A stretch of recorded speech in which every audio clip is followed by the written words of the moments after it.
नमस्कार, आप देख रहे हैं रणभेरी 2022। मैं हूं आपके साथ शैलेंद्र चौहान।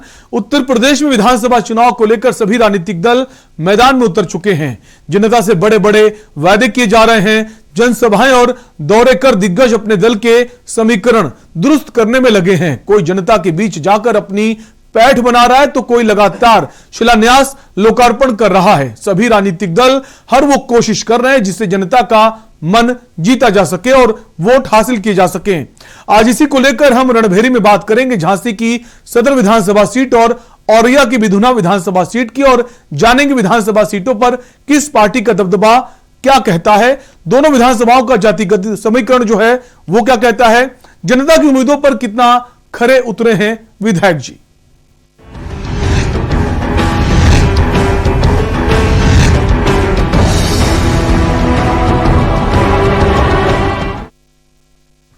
और अब बात करेंगे विधायक जी ने क्या किया। विधानसभा चुनाव 2022 की सरगर्मियां दिखाई देने लगी हैं। उत्तर प्रदेश विधानसभा की झांसी सदर सीट बुंदेलखंड की सबसे महत्वपूर्ण सीट मानी जाती है और फिलहाल ये राजनीतिक रूप से भाजपा के लिए प्रतिष्ठा का सवाल भी बन चुका है। साल 2012 के विधानसभा चुनाव में बुंदेलखंड की 19 में से 2 विधानसभा सीटों पर भाजपा को जीत मिली थी, जिनमें से एक चरखारी तो दूसरी झांसी सदर सीट थी। अब 2022 में यह सीट किसके कब्जे में होगी यह तो वक्त ही बताएगा। ये रिपोर्ट देखिए। रणभेरी 2022 का चुनावी रण तैयार।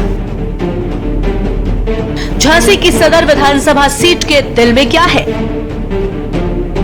सदर सीट से कौन मारेगा बाजी? कितना उम्मीदों पर खरे उतरे विधायक जी?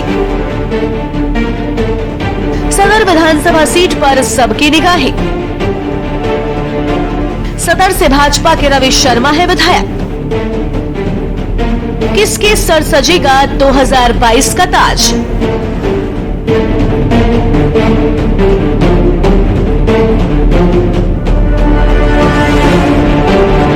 उत्तर प्रदेश की झांसी जनपद आजादी के इतिहास को समेटे हुए है। रानी लक्ष्मीबाई के नाम से झांसी को जाना जाता है। झांसी की सदर सीट पर पिछले 2 चुनावों से कमल खिल रहा है। ये सीट आजादी के बाद से ही ज्यादातर कांग्रेस और भाजपा के कब्जे में रही है। इस सीट पर अब तक समाजवादी पार्टी जीत नहीं दर्ज कर सकी है। इस विधानसभा सीट पर पिछले 11 चुनाव में 10 बार ब्राह्मण प्रत्याशी ही चुने गए हैं, तो वहीं एक बार जब किसी भी दल ने चुनाव में ब्राह्मण प्रत्याशी को टिकट नहीं दिया तो क्षेत्र की जनता ने इस सीट पर एक बार निर्दलीय ब्राह्मण प्रत्याशी को चुनाव में जीत दिला दी। झांसी विधानसभा सीट आजादी के बाद से अब तक कांग्रेसी और भारतीय जनता पार्टी के कब्जे में ही रही। वहीं से सीट पर ज्यादातर ब्राह्मण प्रत्याशी ही जीतते आए हैं। अब तक के चुनाव में गैर ब्राह्मण प्रत्याशी के रूप में कांग्रेस से प्रदीप जैन और बसपा से कैलाश साहू की जीत हुई है। झांसी सदर विधानसभा सीट पर 2017 में भाजपा के प्रत्याशी रवि शर्मा ने जीत दर्ज की है। चुनाव में उन्हें 1,17,873 मत मिले हैं, जबकि बहुजन समाज पार्टी के सीताराम कुशवाहा दूसरे स्थान पर रहे। उन्हें 62,095 मत मिले। वहीं 2012 में भी इस सीट पर भाजपा के रवि शर्मा ने जीत दर्ज की है, लेकिन उन्हें इस चुनाव में 67,043 मत मिले, जबकि बसपा के सीताराम कुशवाहा को 58,963 मत मिले थे। तो वहीं 2007 में प्रदीप जैन आदित्य एक गैर ब्राह्मण प्रत्याशी के रूप में कांग्रेस से जीत दर्ज की थी, लेकिन ये सीट खाली हो जाने के चलते 2009 में उपचुनाव हुआ, जिसमें बहुजन समाज पार्टी के नेता कैलाश साहू की जीत हुई। वहीं इस सीट पर 2002 में बहुजन समाज पार्टी के रमेश कुमार शर्मा की जीत हुई थी। फिलहाल पिछले 2 चुनावों से बीजेपी के रवि शर्मा जीत दर्ज कर रहे हैं। अगर 2022 में बीजेपी की जीत होती है तो वो इस सीट पर अपनी हैट्रिक को पूरा करेंगे। झांसी सदर विधानसभा सीट की कुल जनसंख्या, कुल मतदाताओं की संख्या 3,74,928, पुरुष मतदाताओं की संख्या 2,05,127, महिला मतदाताओं की संख्या 1,69,801। 2017 झांसी की सदर विधानसभा चुनाव परिणाम, भाजपा के रवि शर्मा ने दर्ज की जीत।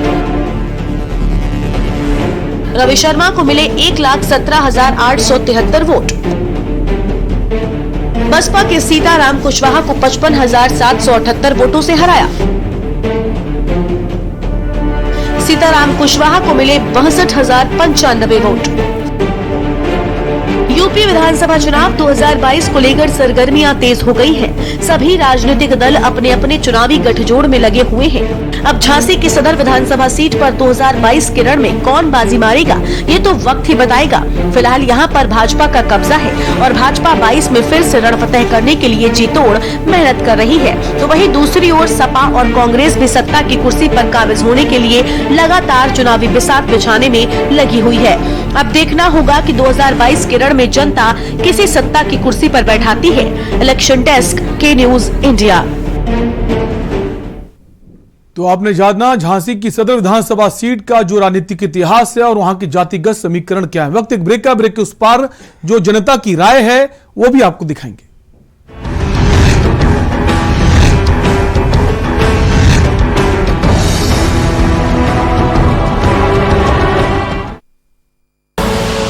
आप देख रहे हैं के न्यूज, खबरों का सारथी।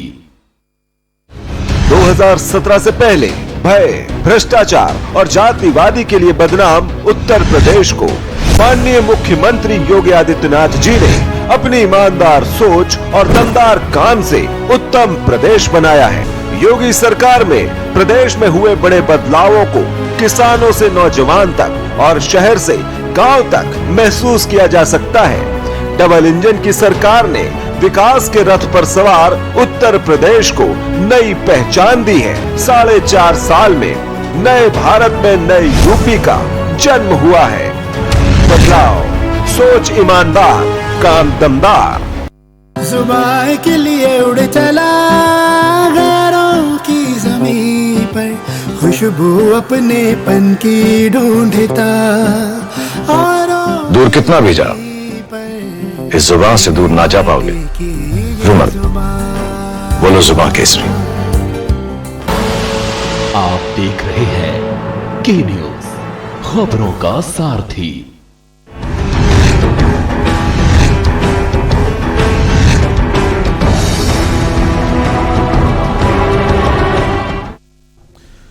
ब्रेक के बाद आपका स्वागत है। आप देख रहे हैं रणभेरी 2022।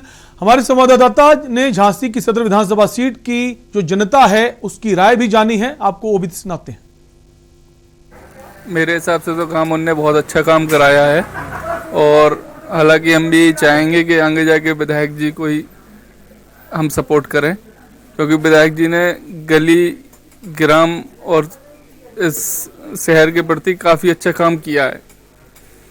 तो मैं तो ये उम्मीद रखता हूँ कि विधायक जी को अब इस बार फिर जिताना है। विधायक जी से यही उम्मीद थी कि मार्केट है जो उसने इसका अच्छा हो, सड़क अच्छी होनी चाहिए, इन्हीं सबसे उनसे निवेदन था। मगर आप खुद देख रहे हैं कि क्या से क्या हाल है। नहीं वैसे और क्या उम्मीद थी हैं, और क्या उम्मीद थी उनसे? और भी काफ़ी जो मार्केट डाउन चल रहा है इस समय, सारी ये चीज़ सब चल रहा है अभी। हमारे यहाँ बहुत अच्छे काम हुए हैं।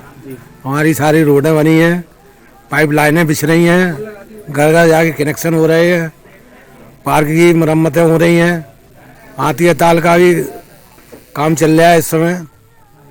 मतलब विधायक जी आप जितनी उम्मीदें थी खरे उतरे हुए हैं। हाँ, अच्छा काम कर रहे हैं। अच्छा काम कर रहे हैं। और क्या अपेक्षाएं थी उनसे? और क्या अपेक्षा रखेंगे, अब काम अच्छे चल रहे हैं। काम तो हुआ है झांसी में, हद से ज़्यादा काम हुआ है। 5 साल पहले, 10 साल पहले जो झांसी का हाल था और आज का हाल है, अंतर तो है। सड़कें, पानी और बिजली का क्या हाल है झांसी में? सड़कें बढ़िया हो गई हैं, कुछ जगह की खराब है सड़कें, अधिकांशतः बढ़िया है। आपके हिसाब से विधायक कैसे हैं आपके? बढ़िया विधायक। बीजेपी सरकार दोबारा आनी चाहिए क्षेत्र? बिल्कुल आनी चाहिए। रवि शर्मा जी से पूरी उम्मीदें थी, जो हमारे यहाँ के विधानसभा क्षेत्र से, झांसी क्षेत्र से बने हुए हमारे रवि शर्मा जी, उन्होंने जैसे कि लक्ष्मीबाई पार्क देखो, उन्नाव गेट पे अपना वो मुक्ति धाम है, वहाँ पे भी काफ़ी अच्छा उनने प्रोग्रेस दिखाई है।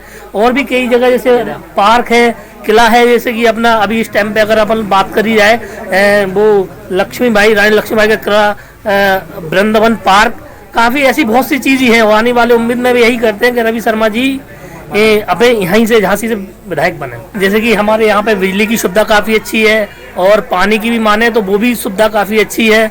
और यहाँ पे काफ़ी रोड जैसे डले हुए थे, वैसे कई जगह मरम्मत नहीं हुई थी, तो वहाँ पे भी काफ़ी रोड भी सही डले हुए हैं। आपके हिसाब से विधायक जी ने बहुत अच्छा काम कराया? जी जी।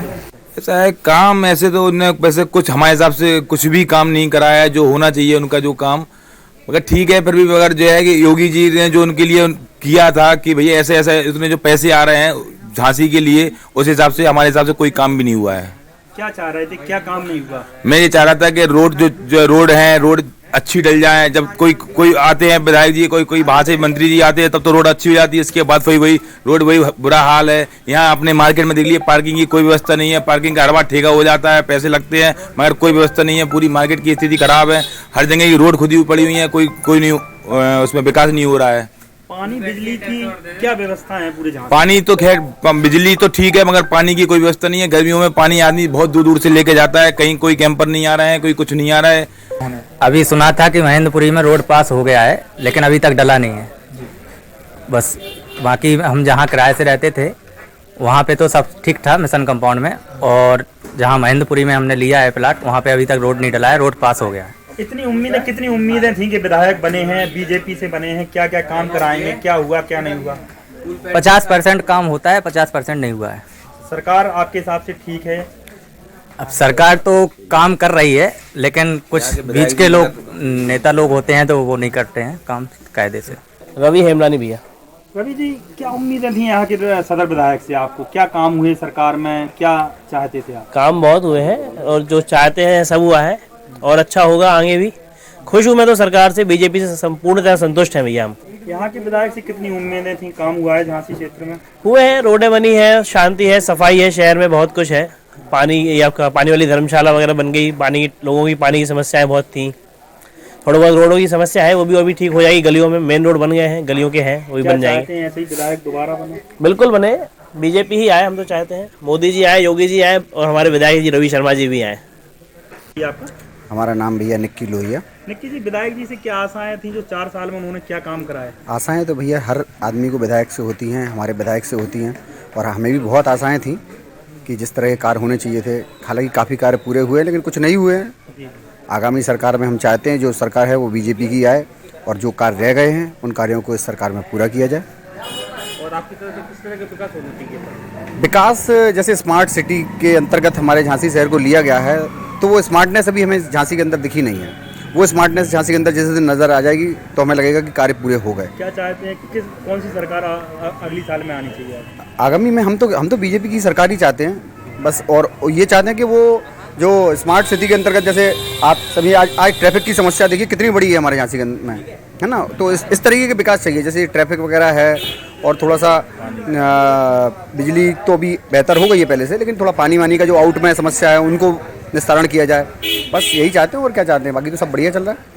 अगर बात झांसी की जाए तो झांसी में तो काफ़ी काम हुए हैं। यहाँ पर जो सड़कें थी, काफ़ी जगह सड़कें डली हैं, और जो मूल सुविधाएं थी लोगों तक पहुँची हैं, लेकिन कहीं कहीं तक नहीं पहुँची हैं।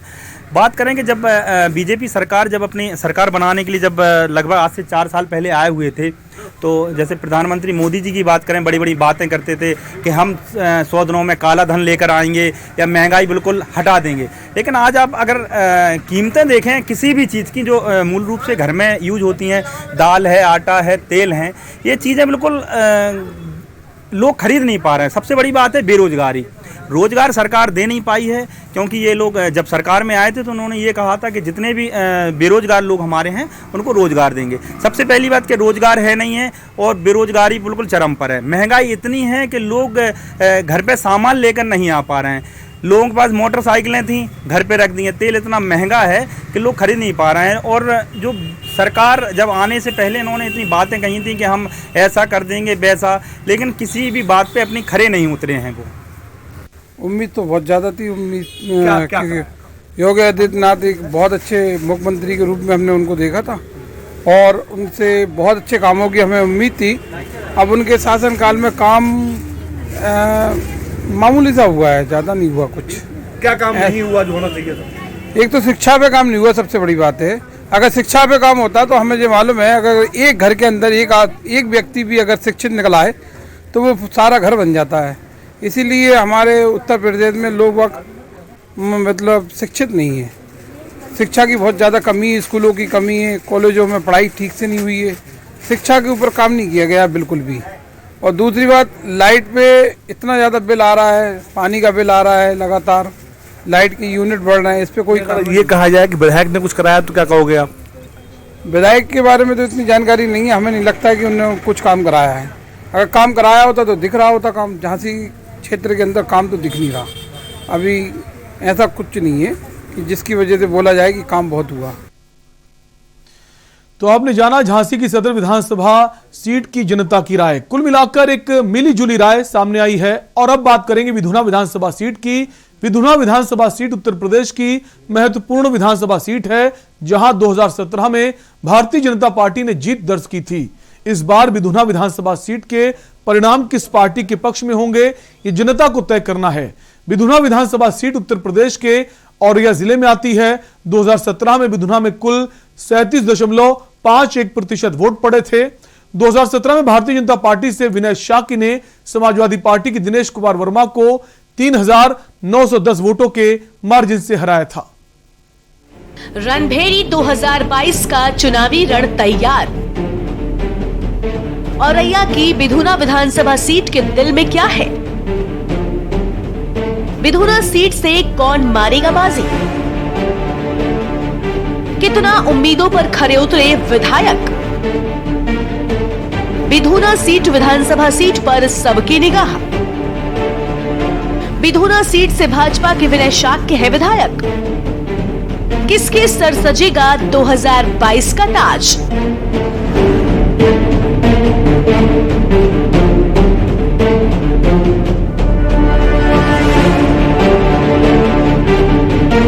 औरैया जनपद की विधुना विधानसभा सीट प्रदेश में बड़ी अहम मानी जाती है। ये विधानसभा सीट मुलायम परिवार के लिए हमेशा ही खास रही है। 2007 और 2012 में ये सीट सपा के कब्जे में रही, लेकिन 2017 की मोदी लहर में इस सीट से सपा उखड़ गई और वर्तमान में यहाँ कमल खिला है। 2017 के चुनाव में बीजेपी ने विनय शाक्य को चुनाव में उतारा था और सपा ने दिनेश कुमार वर्मा को। इसमें विनय ने सपा के दिनेश को लगभग 4,000 वोटों से हराकर कमल खिलाया। विनय शाक्य को 81,905 वोट मिले, जबकि सपा के दिनेश कुमार वर्मा को 77,995 वोट मिले। वहीं इस सीट पर 2012 में मुलायम सिंह यादव की दूसरी पत्नी साधना गुप्ता के भाई को चुनाव में सपा ने उतारा था। उन्होंने चुनाव में बसपा के देवेश कुमार के खिलाफ जीत दर्ज की थी। उत्तर प्रदेश के औरैया जनपद की विधुना विधानसभा सीट काफी चर्चा में है। इस विधानसभा में समाजवादी पार्टी के संरक्षक मुलायम सिंह यादव की ससुराल होने से ये और भी खास हो जाती है। विधुना में ही मुलायम सिंह की दूसरी पत्नी साधना गुप्ता का मायका है। इस कारण सपा का इस सीट से खास लगाव रहा है। 2017 के विधानसभा चुनाव में इस सीट से समाजवादी पार्टी के मुख्यमंत्री पद के दावेदार और पूर्व मुख्यमंत्री अखिलेश यादव चुनाव लड़ने वाले थे। हालांकि बाद में ऐसा नहीं हुआ। विधुना विधानसभा सीट कन्नौज लोकसभा में आती है। 2012 में यहां से समाजवादी पार्टी के प्रमोद गुप्ता जीते थे, लेकिन 2017 में एसपी ने प्रमोद का टिकट काटकर विधानसभा अध्यक्ष रहे स्वर्गीय धनीराम वर्मा के पुत्र दिनेश वर्मा को दिया। इसका नुकसान भी एसपी को उठाना पड़ा और 2017 विधानसभा चुनाव में बीजेपी ने जीत हासिल की। बता दें कि विधुना विधानसभा सीट इसलिए और भी खास हो जाती है क्योंकि ये कन्नौज लोकसभा सीट में आती है और यही से अखिलेश यादव की पत्नी डिम्पल यादव ने राजनीति शुरू की थी। डिम्पल यादव यहाँ से कई बार जीती भी थी। औरैया की विधुना विधानसभा की कुल जनसंख्या, कुल मतदाताओं की संख्या 3,55,368। पुरुष मतदाताओं की संख्या 1,95,584। महिला मतदाताओं की संख्या 1,60,964। 2017 विधुना विधानसभा का चुनाव परिणाम, भाजपा की विनय शाक्य ने दर्ज की जीत। विनय शाक्य को मिले 81,905 वोट। सपा के दिनेश कुमार वर्मा को 3,910 वोटों से हराया। दिनेश कुमार वर्मा को मिले 77,995 वोट। 2017 के चुनाव में सीट पर कब्जा जमाने वाली बीजेपी इस बार भी अपना वर्चस्व बनाए रखना चाहती है और इसीलिए बिधुना सीट पर बीजेपी की नजर है। लेकिन दूसरे दल भी इस बार इस सीट को अपना बनाने के लिए एड़ी चोटी का जोर लगा रहे हैं। अब देखना दिलचस्प होगा कि 2022 में यहाँ कौन बाजी मारता है और सत्ता की कुर्सी पर बैठता है। इलेक्शन डेस्क, के न्यूज इंडिया।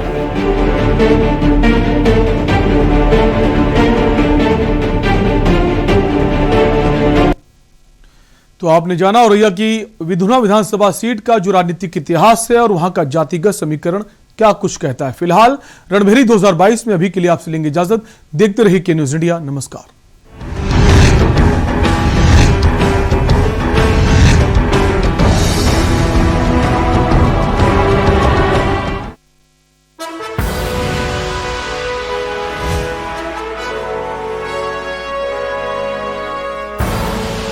आप देख रहे हैं के न्यूज, खबरों का सारथी।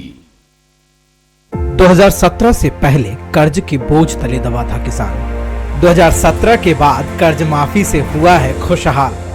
फर्क साफ है। 2017 से पहले भैंस ढूंढने वाली पुलिस, 2017 के बाद अपराधियों को काबू कर है। 2017 से पहले जो लड़के हैं गलती हो जाती है बोलकर छूट जाते थे। 2017 के बाद उन अपराधियों पर होती है कार्रवाई। फर्क साफ है। 2017 से पहले मेरठ से दिल्ली पहुंचना था दूभर। 2017 के बाद दिल्ली बस 1 घंटे दूर। फर्क साफ है। पर ये दिल है कि चख रहा है उन्हीं अल्फाजों का दूर कितना भी जाओ, इस जुबान से दूर ना जा पाओगे। रुमल, बोलो जुबान केसरी। पढ़ेंगे भी, लिखेंगे भी, खेलेंगे और कूदेंगे भी, फ्यूचर भी बनाएंगे खुद का और देश का भी। बदल देंगे, पलट देंगे, दिखाएंगे बदल कर, दिखाएंगे चमक कर, हाँ चमक कर। आइडिया की साइंस को हम समझेंगे, इकोनॉमी का गणित भी हम लगा लेंगे, तभी तो स्टार्टअप की दुनिया के मास्टर हम कहलाएंगे। बदल देंगे, पलट देंगे, दिखाएंगे बदल कर, दिखाएंगे चमक कर, हाँ चमक कर। नौकरी की लाइन में लगना नहीं, नौकरी का इंटरव्यू लेना यही। आइडिया के दम पर नया इतिहास लिख देंगे।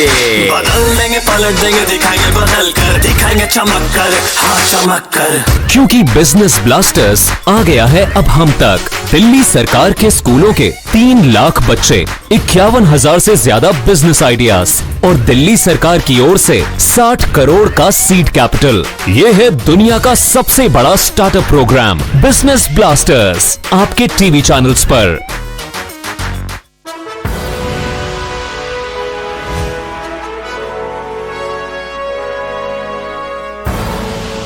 आप देख रहे हैं के न्यूज, खबरों का सारथी। तय समय पर होंगे यूपी विधानसभा के चुनाव। आयोग बोला सभी दल चाहते हैं समय पर ही हो चुनाव, रैलियां सीमित करने के आदेश। दिल्ली में ओमिक्रॉन कोरोना का कम्युनिटी स्प्रेड, 46% केस नए वेरिएंट के। मुंबई में भी तीसरी लहर की दस्तक। पीएम मोदी का उत्तराखंड दौरा।